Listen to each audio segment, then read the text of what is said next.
Most drivers think traffic stops become dangerous because of major mistakes. They don't. From a legal perspective, serious cases are often built from tiny moments most people never notice. A delayed response, a sudden hand movement, a nervous explanation, a silence that lasts too long, a seatbelt released too early. Here's what most people miss. Police officers are trained to observe sequences, not just violations. And courts analyze those sequences later through bodyCAM review, officer reports, radio timestamps, posture, tone, and movement patterns. That means the stop is never just about speeding. It becomes about behavior. And one wrong move can quietly change the entire legal framework of the encounter. What begins as a routine stop can suddenly shift into investigative detention, probable cause, vehicle search, even arrest. Not because of one dramatic action, because of several small ones. Tonight, I'm going to break down exactly how that shift happens. Not emotionally, not politically, not theoretically, but from the perspective of real courtroom analysis. Because small moments decide big outcomes. And timing matters more than most people realize. Section 1.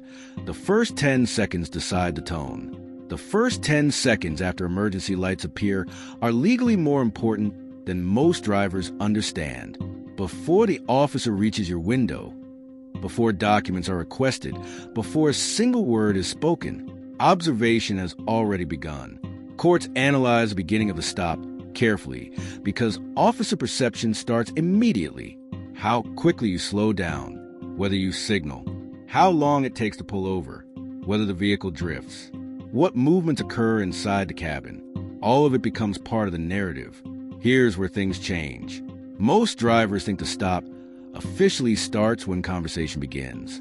Legally, the behavioral assessment starts much earlier. I reviewed a case where a driver delayed pulling over for less than 30 seconds while searching for a better location. The driver later explained he wanted a safer shoulder area. But bodyCAM review showed something different. The officer interpreted the delay as uncertainty and possible concealment behavior. That interpretation justified increased caution. Backup was requested before the officer even exited the patrol vehicle. Same driver, same stop, completely different tone. Timing matters. From a legal perspective, hesitation creates ambiguity, and ambiguity changes officer behavior fast. This does not mean every delay is suspicious. It means perception shapes escalation. That distinction matters enormously in court. Another overlooked detail is interior movement.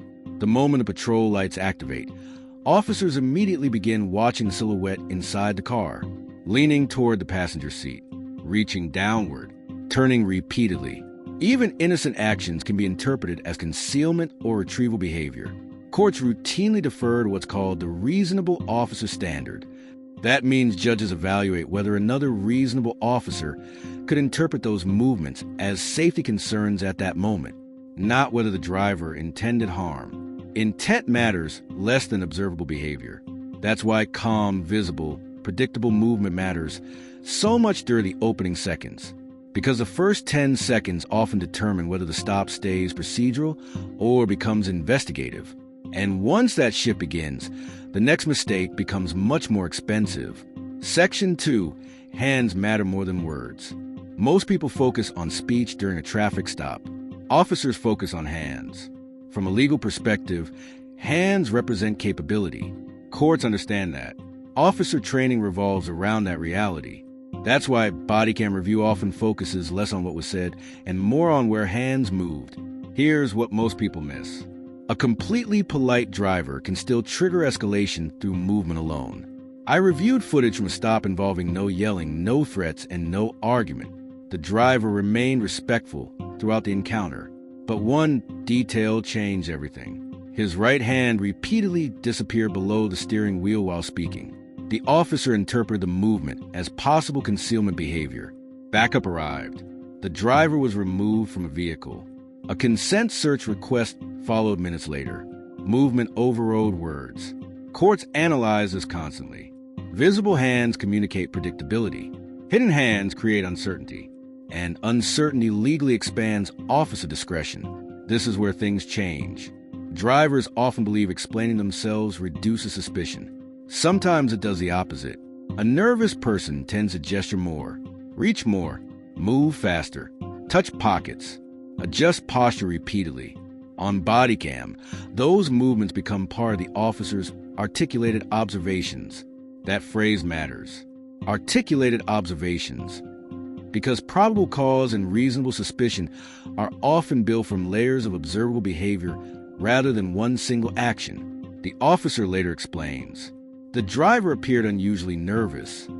The driver repeatedly reached downward. The driver failed to keep hands visible." Individually, those details sound harmless. Together, they create a narrative, and courts frequently evaluate the totality of circumstances rather than isolated facts. That's why movement versus words becomes so important during traffic stops. A calm tone with chaotic movement still reads as instability. A quiet driver with controlled movement often appears more compliant than someone speaking constantly. Hands shape perception faster than explanations do, and perception drives escalation. Section 3. The seatbelt moment nobody notices. Most drivers never think about the seatbelt once the stop begins. Courts do, officers do, bodyCAM analysts do, because the seatbelt quietly marks the transition between passive occupant and mobile subject. Timing matters here. Unbuckling too early can appear anticipatory. Unbuckling too late can appear resistant. Here's what most people miss. The actual sound of the seatbelt release often becomes a timestamp during bodyCAM review. Investigators compare the click against verbal commands. Did the driver comply immediately? Did the driver delay? Did the officer allow enough response time before escalating? These details sound microscopic. In court, they're not. I reviewed a case where force analysis centered almost entirely around seatbelt timing. The officer claimed the driver refused repeated exit commands, but audio review captured the seatbelt release less than 2 seconds after the instruction. That timestamp weakened the officer's narrative significantly. Movement matters more than assumptions. Another overlooked detail is body posture during unbuckling. Leaning sharply forward, twisting suddenly, reaching aggressively across the body. Those motions can trigger safety responses even when completely innocent. Officers are trained to interpret rapid torso movement cautiously because weapons retrieval often begins with identical mechanics. Again, intent is not the central issue. Perception is. This does not mean drivers should move like robots.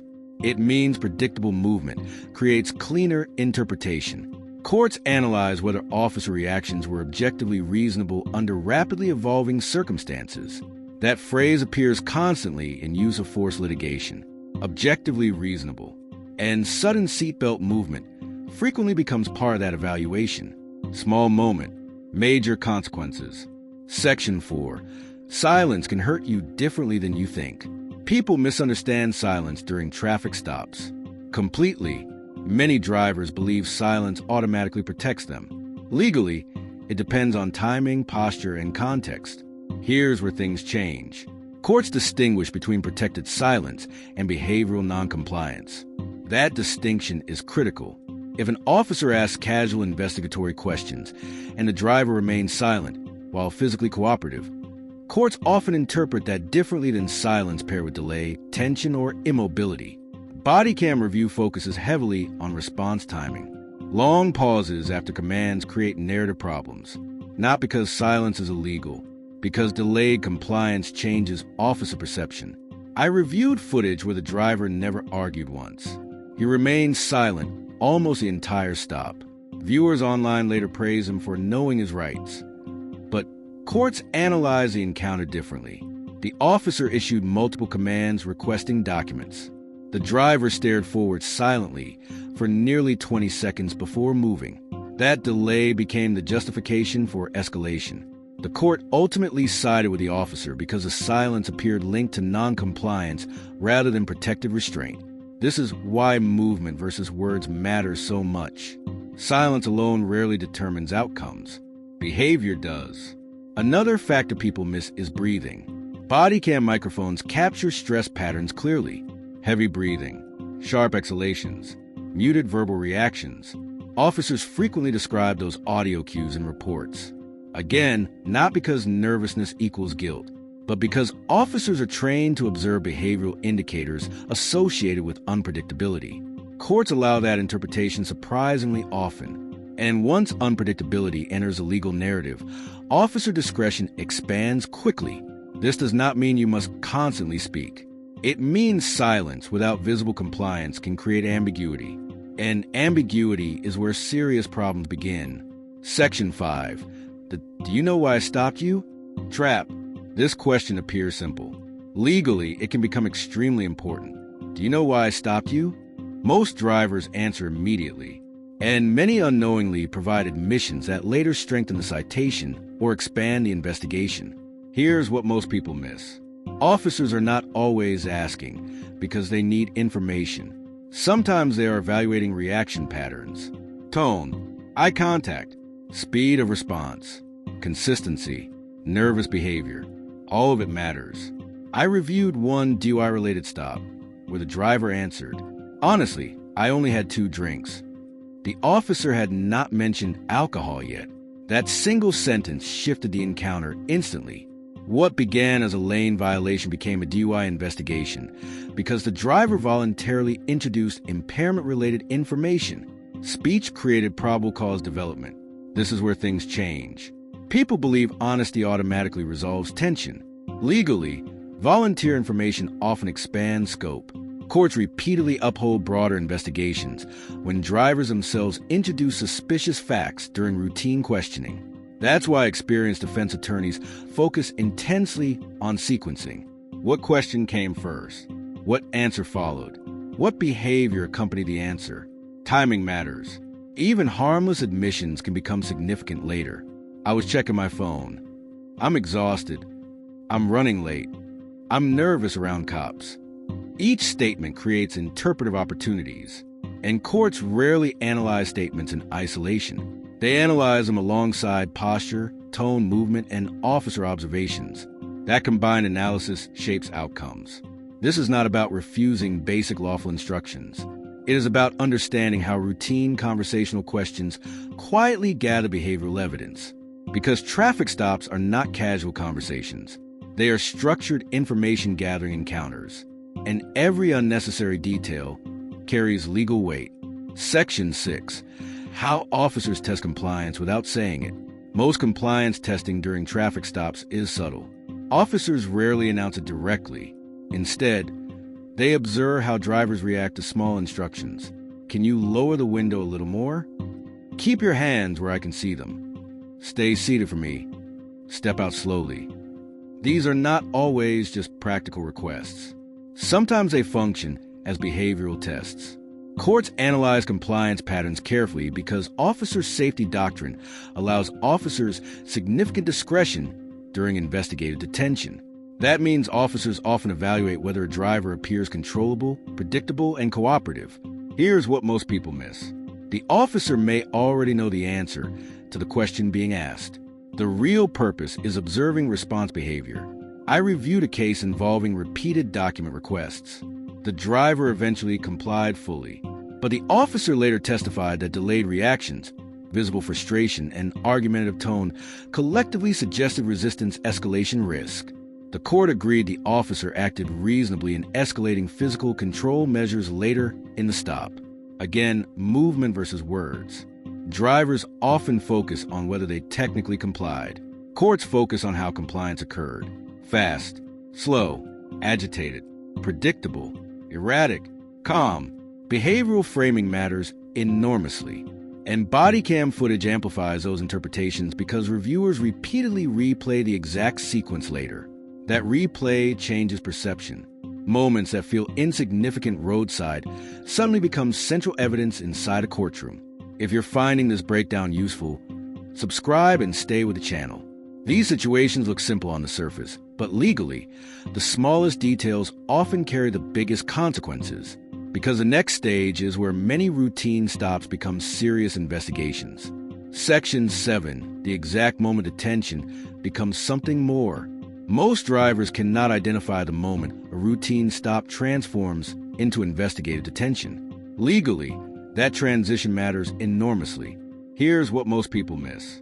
A traffic stop already qualifies as a temporary detention under the Fourth Amendment, but escalation occurs when officers expand the scope beyond the original violation, and courts analyze exactly why that expansion occurred.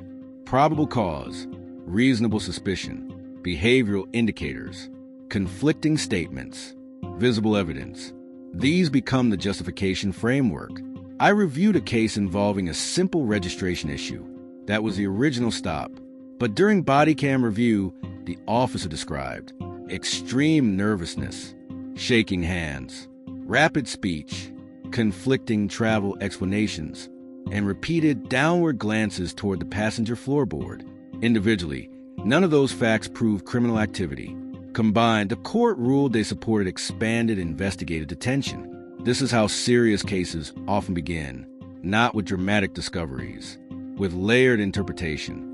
Timing matters again here. Courts examine whether suspicion developed gradually through observable facts or whether officers prolonged the stop without sufficient justification. That distinction becomes critical in suppression hearings. Another misunderstanding involves removal from the vehicle. Drivers often assume being ordered out automatically means arrest. It does not, under established Supreme Court precedent.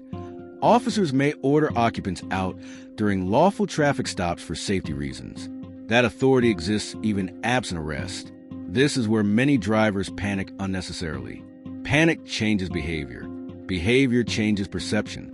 Perception changes escalation. And escalation changes legal outcomes. Understanding investigative detention helps explain why some stops suddenly feel more intense even before formal arrest occurs. Because the legal framework has already shifted. Section 8, bodyCAM footage changes everything. People trust memory too much. Courts trust footage. And bodyCAM review often transforms how encounters are interpreted later. Here's what most people miss. BodyCAM does not simply record events. It shapes legal narratives. Audio timing, movement sequencing, command repetition, response delay, tone patterns. Everything becomes measurable. I reviewed a case where a driver insisted officers yelled immediately during the stop. The footage showed something different. The officer remained calm for over 3 minutes while repeatedly issuing instructions the driver delayed following. By the time the officer's tone changed, the legal narrative already favored escalation justification. bodyCAM review reversed emotional perception entirely. This is why timing matters so much. A 5-second delay feels insignificant in real time. In court, replayed repeatedly frame by frame, it becomes central evidence. Another overlooked issue is camera perspective. Bodycams emphasize officer proximity and movement. They also distort distance and compress visual space. That means quick driver movements often appear even more abrupt on video review than they felt in reality. Courts know this, but they still rely heavily on footage, especially when evaluating the reasonable officer standard. Would another reasonable officer perceive risk under those exact circumstances? That question dominates modern police litigation, and bodycam evidence heavily influences the answer. This does not mean footage always favors police. Sometimes it strongly supports drivers, but either way, it turns tiny moments into permanent evidence, which is why awareness matters so much during traffic stops, because every second may later be replayed inside a courtroom. Conclusion: small moments decide big outcomes. Most serious traffic stop cases do not begin with dramatic crimes. They begin with small mistakes, a rushed movement, a poorly timed answer, an unnecessary explanation, visible frustration, delayed compliance, conflicting behavior.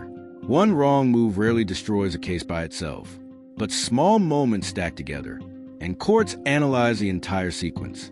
That's the hidden reality most drivers never see. Traffic stops are not judged emotionally later. They are judged behaviorally, frame by frame, word by word, movement by movement.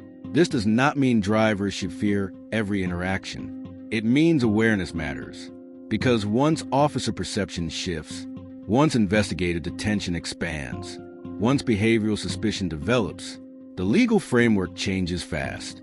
And by the time most people realize that shift happened, the stop has already become something much more serious. Remember this: Movement matters. Timing matters. Tone matters. And small moments decide big outcomes. If you found this breakdown valuable, subscribe and stay with the channel for more real-world legal analysis built around how courts actually interpret traffic stops, body cam footage, and behavioral evidence. Because understanding the sequence may be the most important thing you do before the next set of flashing lights appears in your mirror.